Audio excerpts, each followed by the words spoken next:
This is the Star News Brief. I'm Mark Gitau. President William Ruto is set to overhaul his government and form a government of national unity, bringing on board key opposition figures in a deal that will once again place former Prime Minister Raila Odinga at the heart of power. This new political arrangement comes after weeks of nationwide protest that threatened the stability of Ruto's administration. Ruto's camp is convinced that a unity government is the only way to address the current political turbulence. On Tuesday, the president gave the strongest hint yet, calling for a board-based political arrangement to move the county forward. Get a copy of The Star by subscribing to our e-paper with only 40 shillings through www.mgazeti.com. A new twist has emerged over the deportation of a top European Union official who was initially thought to have been expelled in relation for Kenya's grey listing as a wash paradise.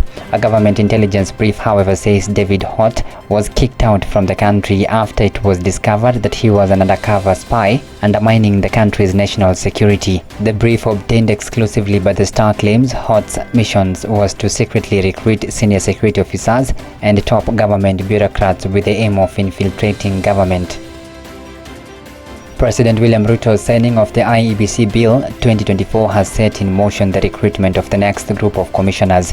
The country is currently in a crisis in the wake of a dysfunctional IEBC that has made it impossible to conduct by-elections. The legislation, a product of the president's post-election dialogue with ODM leader Raila Odinga, creates a panel of 9 to enlist the new commissioners.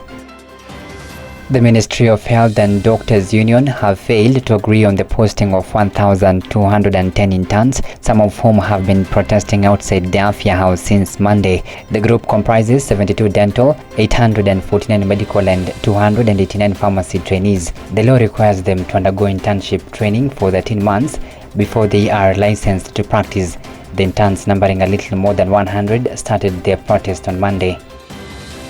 British national Roderick Lodge was widowed in 2019 but quickly found a new blinding love in a Kenyan woman, or so he thought. In a tale that sounds stranger than fiction, Lodge was in love with a woman he had never seen or heard, but he sent her all his savings. The 69-year-old is in Kenya on a tourism visa that expires next month and only has 12,000 shillings left in his bank account, which can neither afford him a home in Kenya nor an air ticket back to Europe.